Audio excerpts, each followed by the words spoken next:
जी तमाम देखने सुनने वालों को कुरान सरवर का सलामी में सनून कादर मुतलक आपको दुनिया आखिरत की कामरानियां अता करे। जी यार देखो, हमारी कौम चीख रही है, चला रही है, हमारी माएँ बहनें सड़कों पे जलील हो रही हैं, तशद्दुद हो रहे हैं, इनका वावेला, इनका रोना पीटना, इनका चीखना चलाना मुख्तदरा को सुनाई क्यों नहीं दे रहा? वो टस से मस क्यों नहीं हो रहे? हालांकि मैं एक बात बताऊं, मैं अपना फर्ज समझते हुए अरसा दराज से 1 साल से इनको वीडियो में भी बिलबशाफा भी समझा रहा हूं। और एक बात मैं बता देता हूं, मेरी इनकी कोई रिश्तेदारी नहीं है, ना कोई इनकी दोस्ती है। मेरे और इनके दरमियान 40 साल से तनाज़ा चला रहा है।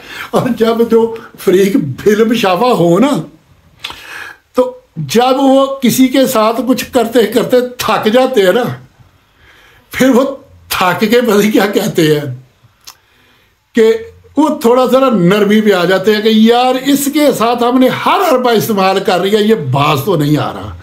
फिर वो थोड़ी सी दरगुजर शुरू कर देते हैं। मेरे साथ बहुत कुछ हो चुका है, मेरे सारे वाइटल ऑर्गन्स वीक हैं। मैं इन दिनों फिफरों की वजह से, और मैं क्या क्या बताऊँ यार, दिल के अलावा मैंने सारे टेस्ट कराए और मेरे दिल की जब रिपोर्ट देखी तो वो डॉक्टरों का बोर्ड था, वो एक दूसरे को दिखाना शुरू हो गया। मैं परेशान हो गया कि मेरे दिल को पता नहीं क्या है ये जो दिखा रहे। मैंने कहा यार है कि आप मुझे भी गौर से देख रहे हो, मेरे आंसर रहा हूँ आगे से, और वो परेशान है। मैंने कहा यार क्या बात, मैंने तो मेरा दिल को मसला बन गया, वाल चाल बंद हो गए। और भाई मौत है, उसने आगे रहना, हंसना चाहिए। उन्होंने कहा कि यार आपके सारे वाइटल ऑर्गन जो है बहुत वीक है, आपका दिल जो है वो एक जवान वाला है। मैंने कहा यार इसे कोई और मतलब ना देना, ठीक है, मेरा हौसला जवान है। चीज़ ये है कि वो भी, उनको भी पता है कि अब ये जो है ना एक धक्के की मार है। मैं पता ही क्या प्रोग्रामों में क्यों नहीं जाता, मुझे एक धक्का लग गया ना, मुल्क में क़यामत आ जानी है। मैं जानता हूँ कि मुझसे प्यार करने वाले, मोहब्बत करने वाले कौन कौन हैं, कहाँ कहाँ हैं, और उन्होंने इसका क्या मतलब लेना है। अच्छा, मैं बात ये कर रहा था कि अवाम का चीखना चलाना मुख्तदरा के कानों में सुनाई क्यों नहीं दे रहा। मैंने बड़ा गौर किया इस पे, बड़ा सोचा इस पे। इस पे भी एक मिसाल देता हूँ, और बहुत अच्छे तरीके की मिसाल होगी। जहाज में जब मुसाफिर बैठते हैं, सैकड़ों बैठे होते हैं, ठीक है, साउंड प्रूफ दरवाजे होते हैं, और हज़ारों फुट की बुलंदी पे जा रहा होता है। और जहाज़ के अंदर जिनको इत्तेफाक हुआ है वो भी जानते हैं, जिनको नहीं इत्तेफाक हुआ तो उनको बता देते हैं। उसमें ये होता है कि जैसे साउंड प्रूफ बेडरूम हो, उसमें बड़े आराम से बैठे हों, ऐसा सकूत होता है जहाज में। कोई जंप नहीं, कोई हिलजुल नहीं, कोई शोर नहीं, इतना सुकून होता है। दूसरे नंबर पे एक बंदा हज़ारों फुट बुलंदियों पे जा रहा हो, उसके माइंड में ये बात तो आती है कि मैं इतनी ऊंचाई पे हूं। पायलट की थोड़ी सी गफलत या जहाज की छोटी सी टेक्निकल खराबी मेरे पड़खच्चे उड़ा देगी, लेकिन दिल में ज़हन में ये ख्याल आता ही नहीं। बंदे को उस वक्त अंदाज़ा ही नहीं होता कि मैं ऊंचाई पे जा रहा हूँ। ये भी बता रहा हूँ आपको।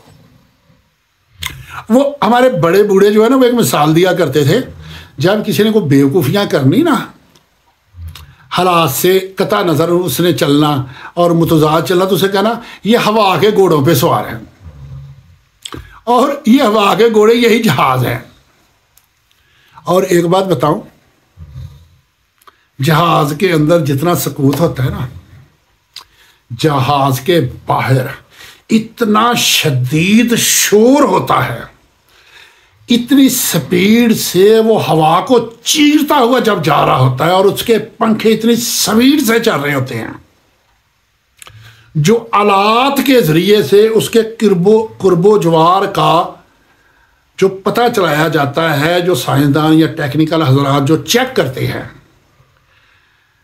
अगर कोई इंसान उससे 50 फुट 100 फुट भी दूर होगा तो उसके शोर से उसके अज़ाब फट सकते हैं, कान फट सकते हैं, दिमाग फट सकता है, बंदे की डेथ हो जाती है। इतना बड़ा शोर शराबा होता है और जितनी स्पीड पे वो बहुत बुलंदी पे जा रहा होता है, अगर आबादी के करीब से इमारतों के गुजरे उतनी स्पीड से इमारतों में जलजला बर्पा हो जाए, लेकिन अंदर बैठे हुओं का कोई पता नहीं चलता। तो मैं इस नतीजे पे पहुंचा हूं कि होता बदी क्या है, ये मुख्तदरा जो है ना, ये जहाज के अंदर बैठे हुए हैं, साउंड प्रूफ दरवाजे हैं, और इनको ये भी नहीं पता कि हम कितनी बुलंदी पे उड़ रहे हैं, इन्हें ये भी नहीं पता कि बाहर का शोर क्या है। और जब मौसम ख़राब होता है तो आउट ऑफ कंट्रोल पायलट से भी जहाज़ हो जाता है, उन्हें नहीं पता कि माहौल कितना ख़राब हो चुका है, मौसम कैसा जा रहा है और बाहर शोर कितना है। ये वो जैसे क़यामत का नहीं मंजर होना कि सूर फूका जाना है, यकीन करें ये उसी की एक अलामत है छोटी सी। और खुदा के बंदों में मुख्तदरा से कहता हूँ, ज़रा कंप्यूटर पे बैठ के ना जहाज़ के सामने काकपट में जाके ज़रा बाहर के शोर शराबे का वहाँ से अंदाज़ा लगा लो और पायलट से पूछ लो कि जहाज़ के बाहर क्या हो रहा है और उसका कोई हल सोचो। आपको नहीं पता कि जहाज़ के पंखों के परों से परिंदे टकरा चुके हैं, फजा में धुंध छा चुकी है, आगे दिखाई कुछ नहीं दे रहा, और उनके जो एमरजेंसी होते हैं ना इंजन, इस वक्त जहाज एमरजेंसी इंजनों पे चल रहा है और आखिरी इंजन पे चल रहा है। खुदा के लिए थोड़े से होश के नाखन ले लो और पायलट को इजाज़त दे दो किसी भी करीबी एयरबेस पे उतरने की, और उतर के जो सही टेक्नीशियन हैं उनसे जहाज़ की मरम्मत करवाओ, वरना ये फ़ज़ा में ऐसा फटेगा। फिर वो कहते हैं ना, तुम्हारा नाम तक ना होगा दास्तानों में, अल्लाह ना करे कि ऐसा हो। वो कहते हैं ना कि पानी के अंदर जब जाल फेंकते हैं ना मछलियाँ पकड़ने के लिए, तो उसके लिए मिसाल बनी है, जो जाल देखता है वो मछेरा नहीं देखता। जाल तो पानी के अंदर होता है ना, उसे तो दूर दूर तक मछलियाँ सारी दिखाई दे रही होती हैं। कहते हैं जो जाल देखता है, अगर मछेरा देखे तो उसका कलेजा फट जाए खुशी से देख के कि इतनी मछलियाँ। हम जाल हैं, हम आवाम में हैं, आप मछेरे हैं, आप किनारे पे बैठे हैं। खुदारा जाल की बात पे ध्यान दो। जहाज में बैठे हुए ज़रा पायलट से पूछ लो। पायलट को मेरी अफसरान से, मेरी इलेक्शन के बाद भी काफ़ी अफसरान से बातें हुई हैं। हाँ, जो मैं बात बता रहा था, मुझे जो पूछते हैं ना कि यार आपने किसको वोट डाला, मैंने कहा पीटीआई, उसने आगे से मुस्कुरा के ना कहते यार जिसे भी पूछ रहे हैं वो कह रहा है पीटीआई को डाला है, ये नून लीग को कहाँ से वोट है। तो मैंने आगे से पता ही उनको क्या जवाब दिया, मैंने कहा कि पीटीआई को आप लोगों ने दिए हैं। तो वो आगे से हंसना शुरू हो गया। मैंने कहा यार एक बात तो बताओ, ये आप खुद मान रहे हो कि जिसे भी पूछ रहे हैं वो यही कह रहा है मैंने पीटीआई को दिया है, और एक बंदा हमें अभी तक नहीं मिला जिसने ये कहा कि मैंने नून लीग को दिया। और उन्होंने कहा इलेक्शन से पहले हम जिसे पूछ रहे थे वो कह रहा था नून लीग को दे रहा है, अब जिसे पूछ रहे हैं वो कह रहा है पीटीआई को देना है। मैंने कहा ऊपर रिपोर्ट क्या भेज रहे हैं? उन्होंने कहा यार यही भेजनी है जो लोग कह रहे हैं। तो मुझे क्या लगा यार आप ये बताओ कि ये नून लीग के वोट कहाँ से आ गए। मैंने कहा इनको आप लोगों ने डाले हैं। मैंने कहा यार आप लोगों ने क्यों डाले हैं? उन्होंने कहा कि यार हमें कोई रोकने वाला नहीं, ऑर्डर मिल जाता है काम करो।